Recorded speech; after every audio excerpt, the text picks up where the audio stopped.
Hey everybody, welcome to my kitchen. I'm just going to be on here real quick, going to show you a couple quick tricks to make some really delicious, amazing marinara sauce. See, when I do homemade marinara sauce, I actually will get, I'll take tomatoes and roast them in the oven and do roasted garlic and the whole long process.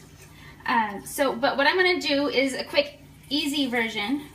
So I've got crushed tomatoes, I've got like 6 cans here.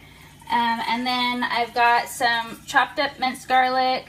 I didn't have any onions, but I had a little bit of onion powder left. And then I have some ground thyme and ground oregano. You can definitely use fresh thyme, fresh oregano.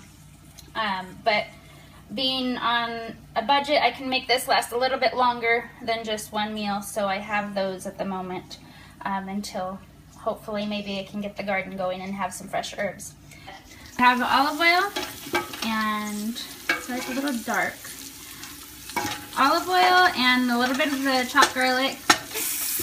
And then I usually just do one, but I stuck 2 Anaheim chilies in here, and then I split them down the middle just to help so that the flavor will be able to come out into the sauce.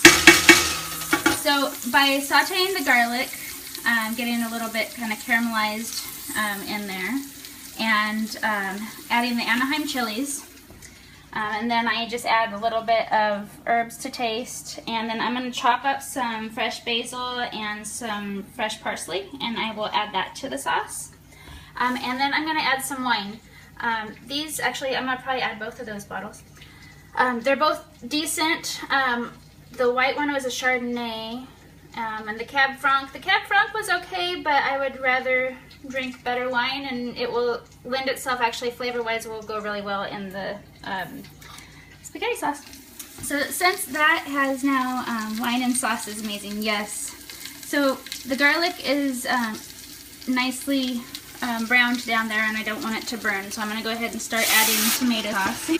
So I was trying to use up, I have a lot of wine, and I was trying to use up the wine, so what better way to do it than to make a sauce, make spaghetti sauce. So I'm going to add all those, and then I'm going to add the wine, and then I did add a little bit of the thyme and oregano while I was sauteing the garlic, but I'll probably add some more later. I'll taste it and add it as needed. And then I'll probably only use maybe about half of each bunch of the basil and the parsley. I'll chop those up and put them in. If you don't like chunks of things like that in your sauce, then you can always blend it after it's been in there and sauteing for a while.